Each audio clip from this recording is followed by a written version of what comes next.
आज Doubtnut app download करें। Doubtnut पर अपने सभी गणित, रसायन विज्ञान, भौतिक विज्ञान और जीव विज्ञान के डाउट्स का करो सफाया। बस प्रश्न की फोटो खींचो, एक ही प्रश्न को क्रॉप करो और तुरंत वीडियो सोल्यूशन पाओ। अभी डाउनलोड करें। क्वेश्चन हमारे पास है कि निम्न में से कौन सी राशि अन्य राशियों से भिन्न है। तो पहला हमारे पास है वेग, दूसरा है तरंगदैर्घ्य, तीसरा है आवृत्ति और चौथा है आयाम। ठीक है, कौन सी राशि यहाँ पर अलग होती है अन्य राशियों से, ये हमें समझना है। ठीक है, सबसे पहले दिया है वेग, दूसरा है तरंगदैर्घ्य, तीसरा आवृत्ति और चौथा आयाम। अगर हम किसी तरंग से संबंधित देखें, कोई तरंग मान लीजिए हमारे पास है, अगर वो किसी माध्यम में संचरित हो रही है, ठीक है, तो माध्यम हम ले लेते हैं कि कोई माध्यम, जैसे वायु का माध्यम हमने ले लिया। ठीक है, अब तरंग संचरित होगी, तरंग अपनी प्रकृति के अनुसार संचरित होगी।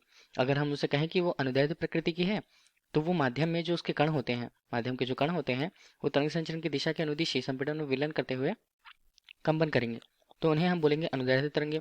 इसके अलावा एक और तरंगे होती हैं, ये होती हैं अनुप्रस्थ तरंगे, जो जिसके अंतर्गत अगर हम ये माने कि माध्यम के जो कण होते हैं वो तरंग संचरण की दिशा के लंबवत कंपन करते हैं। ठीक है, अनुप्रस्थ तरंगे जो हैं वो माध्यम के जो कण होते हैं उनमें वो तरंग संचरण की दिशा के लंबवत कंपन करते हैं। तो देखिए, दो प्रकार के तरंगे हमारे पास अनुदैर्ध्य अनुप्रस्थ तरंगों के रूप में आया। ठीक है, माध्यम के रूप में हमने बात करी, तो माध्यम हमारे पास अलग अलग हो सकते हैं।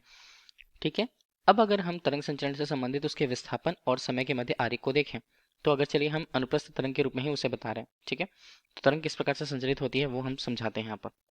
देखिए, अभी हमने वाई एक्सिस पर विस्थापन को बताया, विस्थापन की दिशा ऊपर और नीचे हमने दोनों ले ली। ठीक है, जो हमें विस्थापन के धनात्मक मान को और ऋणात्मक मान दोनों को बताएगा। और इस तरह समय के परिमाण के साथ अगर हम किसी तरंग के लिए उसके संचरण को देखते हैं अनुप्रस्थ तरंगों के रूप में, तो एक किस प्रकार से, देखिए, पहले शून्य से शुरू हुई, धनात्मक दिशा में ऊपर अधिकतम स्थिति तक पहुंचते हुए नीचे आती है, नीचे आकर के फिर शून्य, फिर से वो न्यूनतम स्थिति तक पहुंचती है, फिर वापस आकर के शून्य होती है। ठीक है, तो कुछ इस तरह से कंपन करते हुए जो तरंग है वो आगे बढ़ती है। ठीक है, तरंग संचरण की दिशा हमने कुछ इस तरह से बता दी।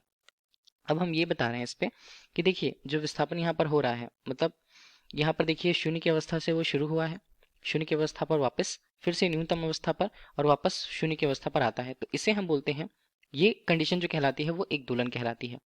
ठीक है, तो ये एक दोलन जो स्थिति कहलाई उसे हम बोलेंगे आवर्तकाल। ठीक है, जितना समय लिया गया उस दोलन को पूर्ण करने में वो है आवर्तकाल के रूप में। लेकिन अगर हम प्रति सेकंड पर बात कर लें कि प्रति सेकंड पर कितने दोलन कंप्लीट करती है या कितने दोलन पूर्ण करती है, तो प्रति सेकंड में पूर्ण दोलन की संख्या, पूर्ण दोलन संख्या को हम क्या कहते हैं, उसे हम कहते हैं आवृत्ति।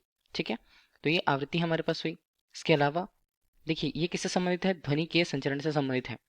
ठीक है, इसी तरह अगर हम उसके वेग की बात करें, मतलब वो एक दोलन पूर्ण करने में, एक दोलन का मतलब हम ये समझ रहे हैं कि देखिए, शून्य से शुरू होकर के वापस से शून्य तक एक दोलन पूर्ण करने में जितनी दूरी वो तरंग तय करती है, उसे हम बोलते हैं उस तरंग के लिए लैम्डा के रूप में तरंगदैर्घ्य। ठीक है, तरंगदैर्घ्य या एक दोलन के लिए उस दूरी को तय करने में जो समय लगता है उसका जो अनुपात होता है उसे हम कहते हैं तरंग संचरण के लिए उसका वेग।